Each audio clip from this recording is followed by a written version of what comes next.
going to go ahead and start my recording as well. So yeah, thanks for joining us today. We're going to be talking about emotional authority and specifically around relationships. As we've talked about before, about 50% of the population has the emotional authority. And so it's pretty common in relationships for someone who is emotionally defined, which if you're looking at your chart, the solar plexus or the emotional center is the triangle on the right, the bigger triangle.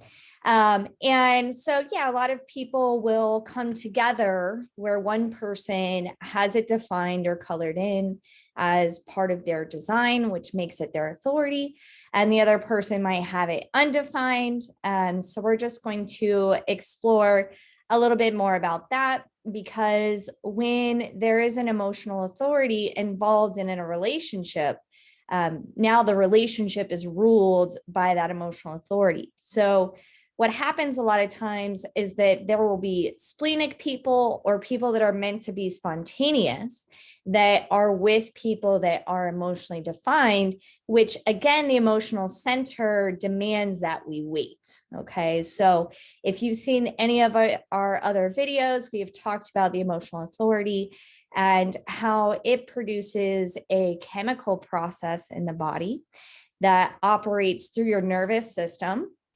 So especially if you have it defined, you are always going through a wave process, right? So if you're in a relationship, even if you don't have the emotional authority, the relationship will be going through a wave process, right? Up and down, hope to despair, and this whole process of the emotional awareness and what that brings, right? This emotional center has everything to do with relationships, with sex, with food and pleasure, and all the things that we think of in the whole spectrum of the emotional realm. And the emotional wave really controls the emotional environment. So I am undefined emotionally. Kim is defined emotionally. I'm emotional. So yeah. we can do the perfect example. Yes. Yes. And I did want to take this more around like intimate relationships. And I want to be starting to do more calls on like relationships, because we are all really interested in dynamics and how our relationships operate. And I just find it really interesting. So I wanted to start here with this today. So yeah, check your chart. Are you emotionally defined? And if you know your partner's chart, are they defined or undefined?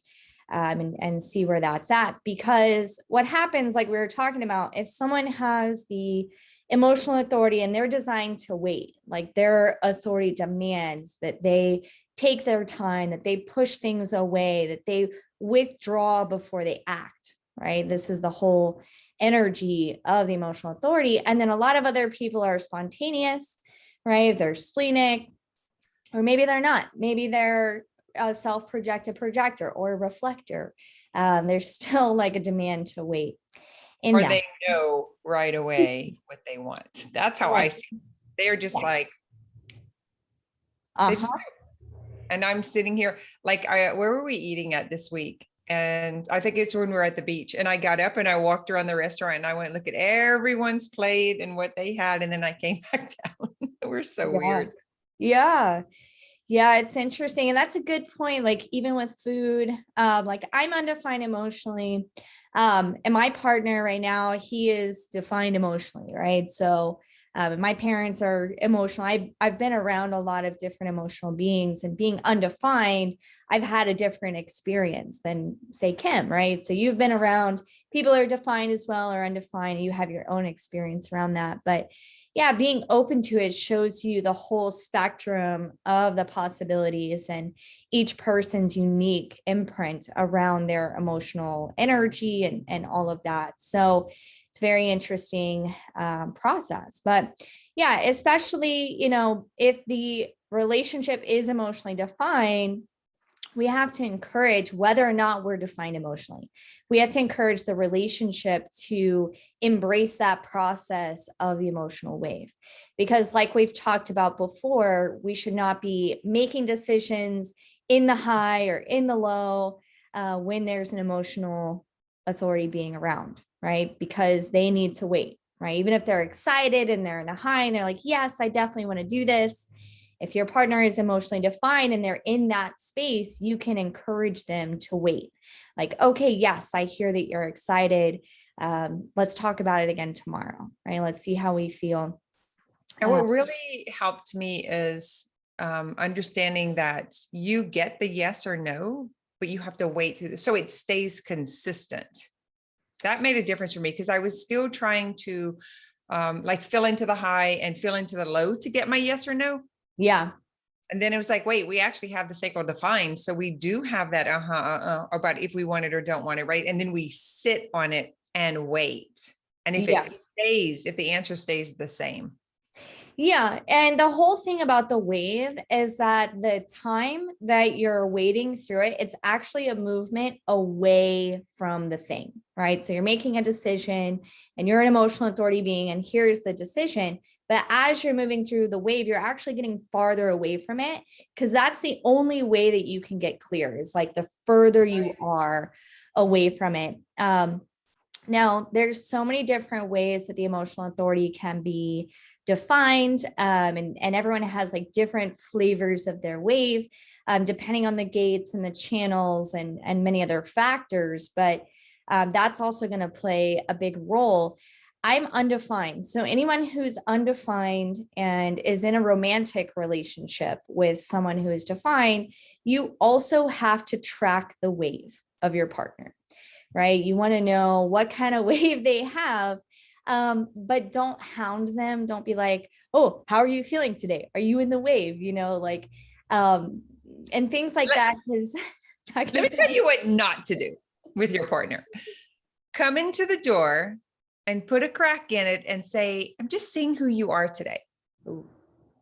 Just checking out your mood. Ooh. That's how it started off with us. Like it was, I don't know who you are. You change every day. And so it was so personal. Now I understand he was right. Right. I could quit like fighting and resisting it and taking it as an insult. Right. Yeah. Yeah, exactly. And remember, like when we come together in relationships, of course, it's a genetic imperative. We're attracted to who we're not because our genes, our codes, the reason we're in relationship is because the genes are trying to reproduce. So it's seeking out diversity by being attracted to what we're not. So AKA the other person has different codes than us, different centers, etc. It's what we love, hate about people. And the thing that really annoys us, but it's what we love, right? It's what we love about them. But the point of it as well is to be in a correct relationship, of course, right?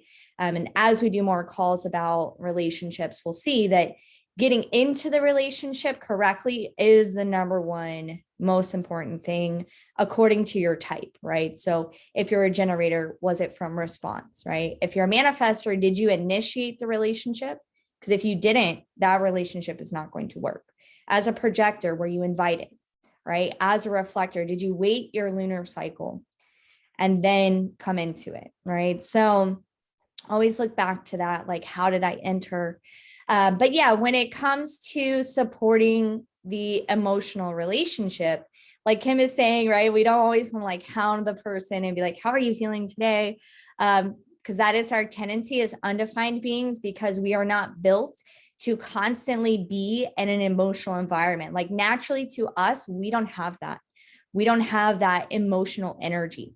Sometimes when I do sessions and I talk to people who are undefined and I say, hey, like all the emotions that you have are actually not yours. Some people look at me like I have three heads. They're like, what do you mean? And so I kind of describe it as like two things. There's emotions like, oh, I'm feeling relaxed, or I'm feeling happy, I'm feeling satiated, whatever it is. But then there's emotional energy, right? The energy around it. Like if you're angry and you have all this energy around it, you could say, listen, I'm feeling angry about this or that. That's the emotion that could be yours. But if you have all that energy behind it, right? All of the power behind it, that is something that is conditioned and coming in from either a transit or another person. So people that are undefined, we are not designed to constantly be taking in the emotional ups and downs. Because remember, wherever you are open or you have the white area, that center is amplifying. So if you're in a relationship and the other person is defined and you're not, you're literally amplifying like a speakerphone, a megaphone, the emotional wave of the other, even if the other person who is defined doesn't even know they're in a wave, right? All of a sudden you might start crying, or you're just like feeling overwhelmed or having all that emotional energy, which is really a feeling in the body, right? I kind of describe the emotional energy the best I can. It has many different flavors to it, but it's similar to what I experience when I drink a lot of coffee, right? And I have that like nerves where it's like the coffee nerves. I can feel that from certain people at certain times, where all of a sudden I'll feel that and I'm like, wow, that is not mine. Okay, well, let me experience that. Let me breathe into it. And then there's always different layers of it, right? It can be that nervousness feeling, can be the excitement, like, wow, I'm just really excited about something. Or it can be the hopelessness and dread and all of the, downside of the wave. So it's important, if you're undefined emotionally, when you're amplifying that emotional environment, right? Because this is about being in an aware relationship, like being aware. To notice that it's not yours, right? That emotional energy is not yours. If you're feeling it from your partner and it doesn't feel good to you, like, oh, I'm being dragged down, yanked down into this wave. Even if the person's not talking to you, okay, maybe that person's in a wave. I'm going to let them be for a bit. I'm going to go do my own thing. Don't blame yourself, right?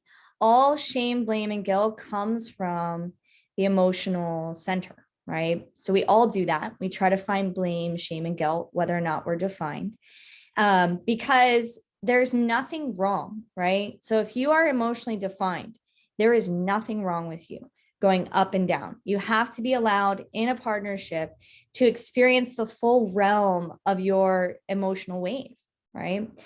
Without feeling guilty about it, without feeling like you have to hide it or repress it, because that can also be one way that emotional beings can try to control their wave.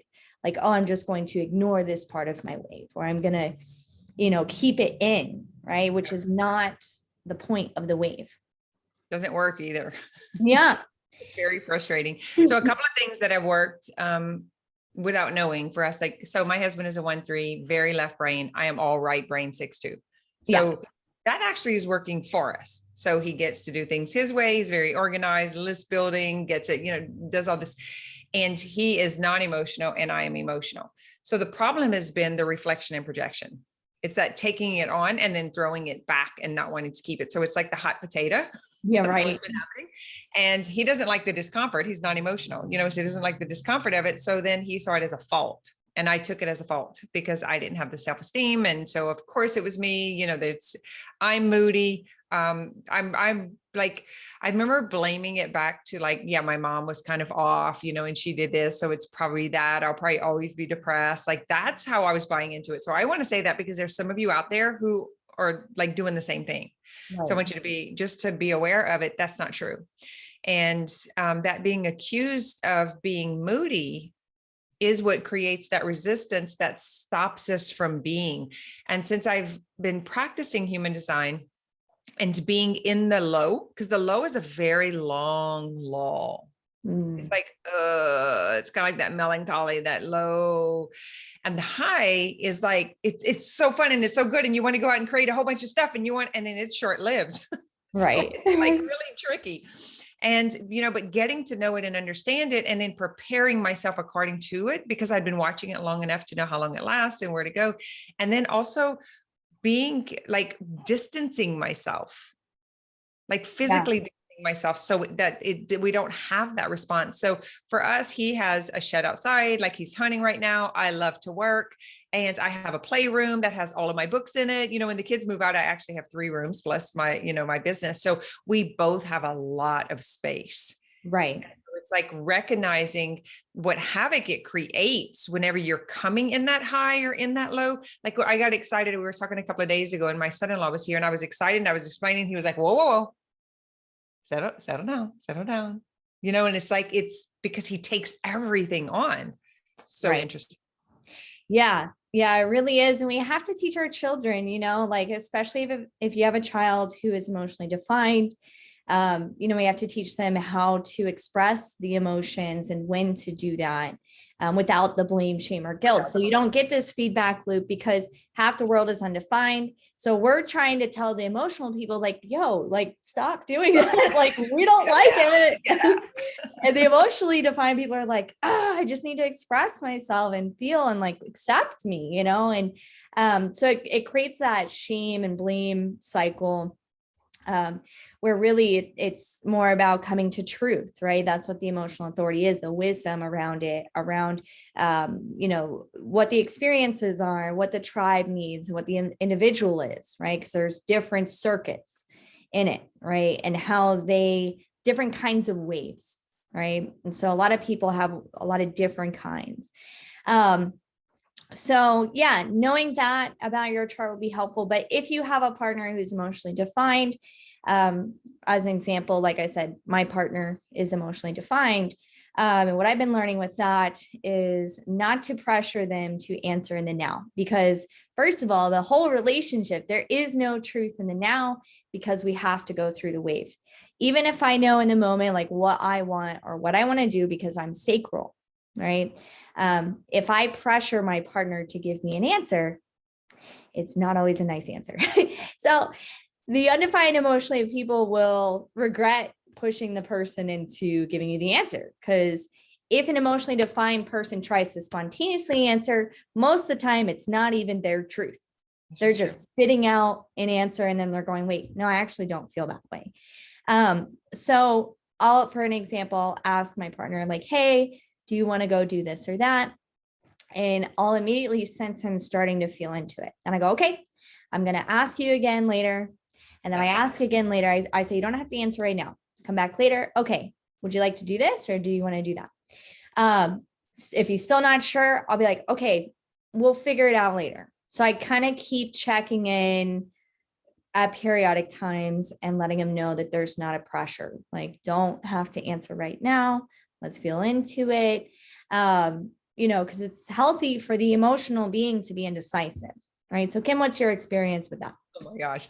So I'm thinking, like, I'm playing out the story if, like, we're just kind of hanging out. I was like, you want to go to the movies? Do you think there's something in the movie? Like, right. That's how it starts. And we love to go to the movies. And he's just like, he's like, what's playing? And then that's where it starts. Because when I start flipping through, it's kind of like looking through the menu and it's like, oh, I don't know. Then I look at the reviews and I come back and he's like, well, why did you ask me? Like, if we're not going to go, why'd you ask me? So that's what it looks like for us from the other side. And if it's something I need to know right now, it's a no. Now it's a no. Like I just can't. And the more I practice it, the clearer that gets. Another thing that's really weird is the responding part. So I used to just like, I was the entertainer and the talker. I was always like, had the ideas and coming up with the stuff. And then the more you practice it, that's not accessible anymore because it's like, man, this is so tough. So I have to set up like for him to ask me in a certain way, or for me to ask him in a certain way. So I give his black or white, yes or no. And then for whenever he's asking me, I was like, give me a few options and just let me go sit on it. Right. Yeah. Yeah. And that's a great way because he's a generator, right? Yeah. So especially two generators, like we understand that type with type is a better relationship.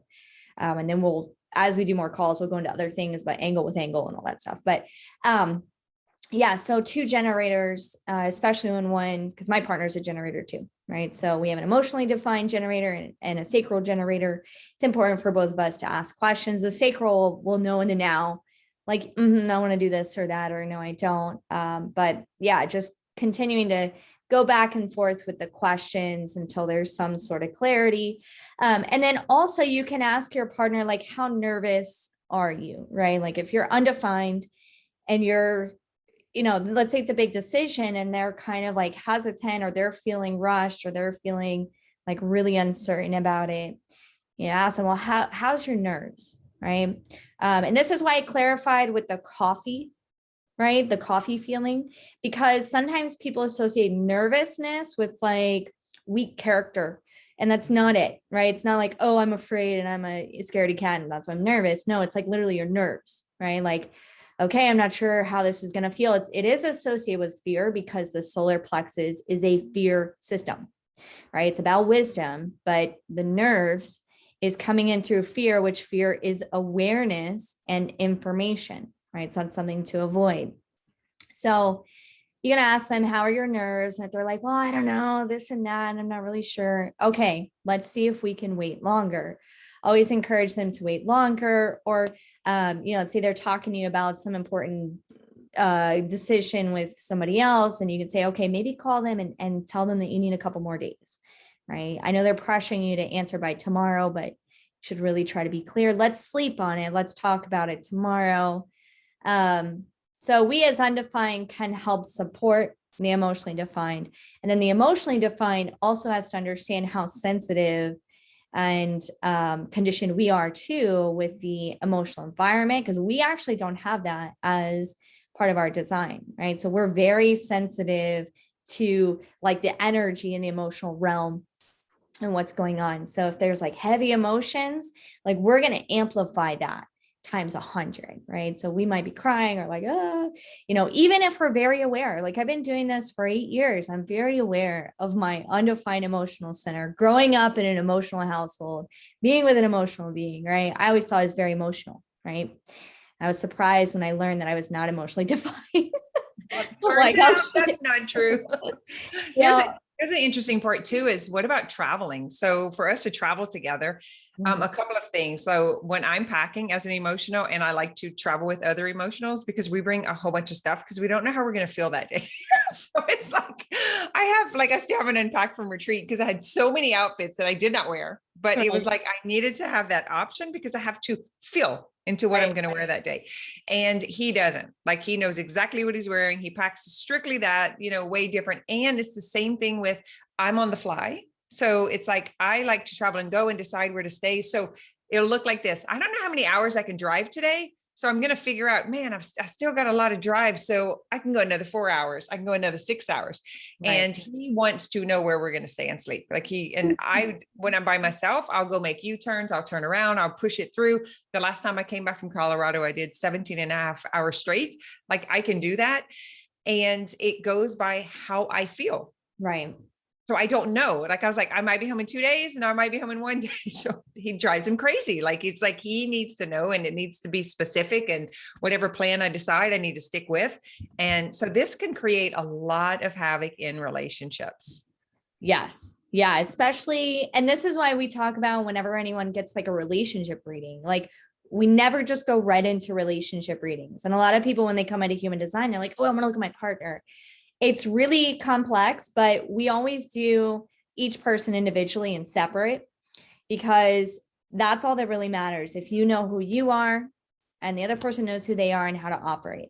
And then you can look at each other and go, okay, this person needs this. Now I know my partner is emotionally defined. Even though they don't really know about these systems, I'm still able to support in a way where if I didn't know about this, like I would be like, what the heck? Like, what's wrong with you? Just give me an answer.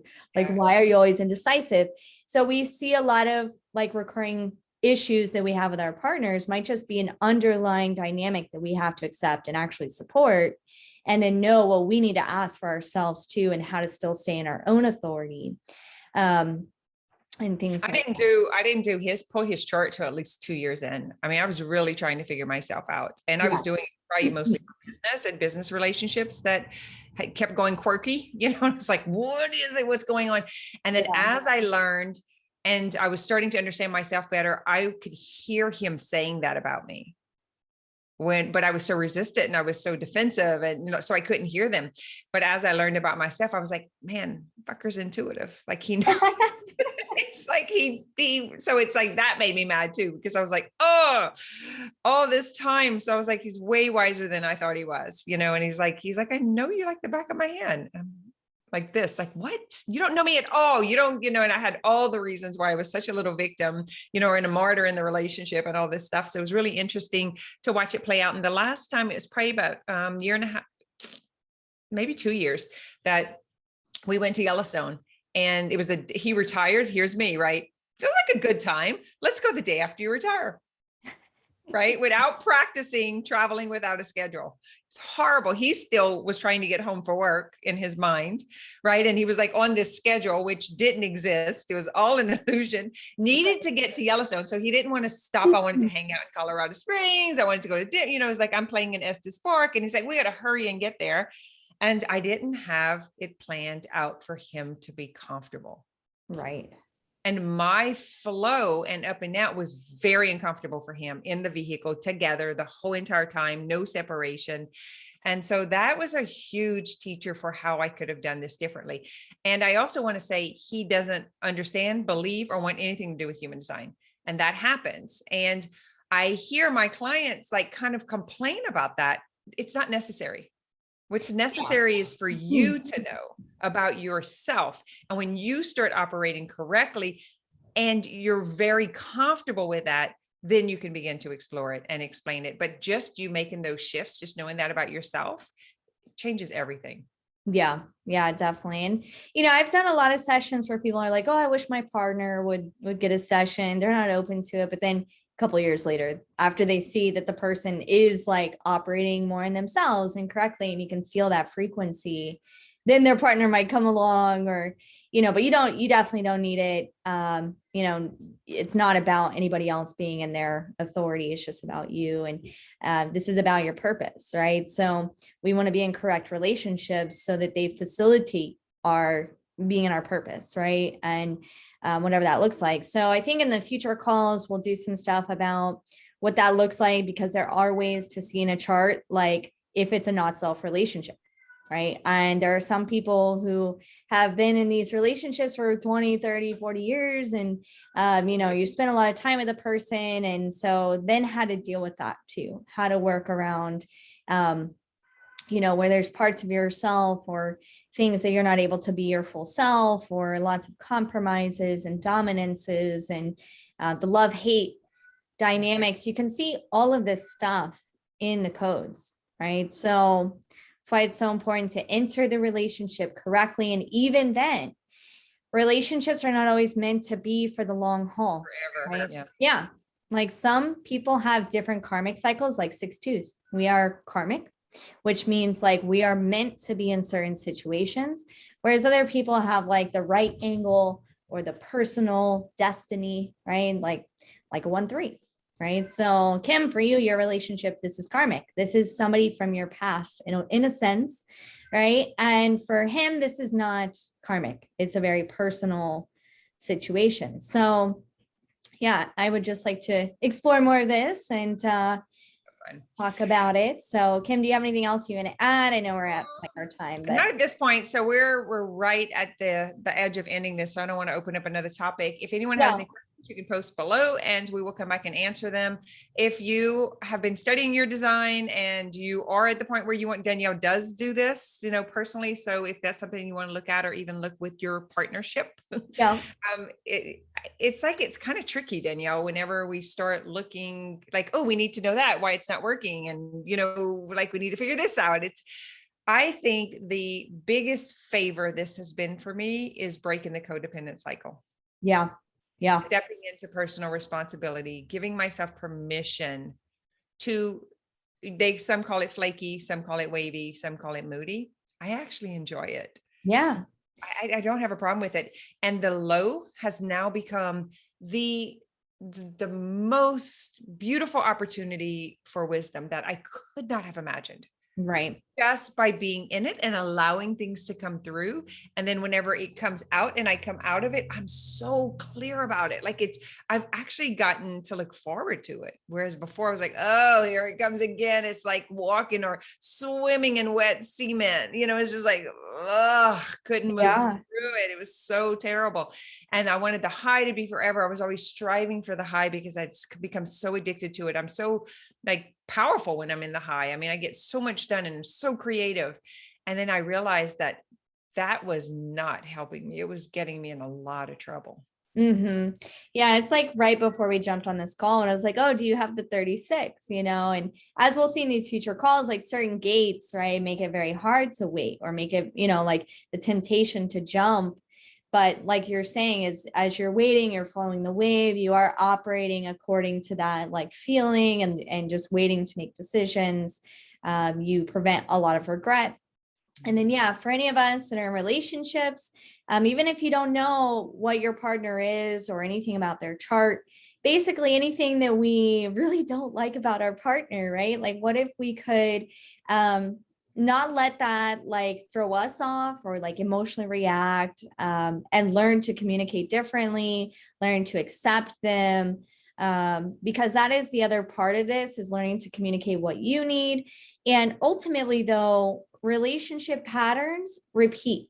So even if you get your partner to change the way that they're acting or doing this or that, that dynamic is still there, right? So we have to find a way to accept the pattern, learn to communicate around it, have deeper understanding of each other so we can support each other and have awareness, and then let the things that bother us become a point of awareness, right? Rather than something that I have to change or this or that, or the codependency of like, it's my life's mission to change this about my partner. If they would just do this.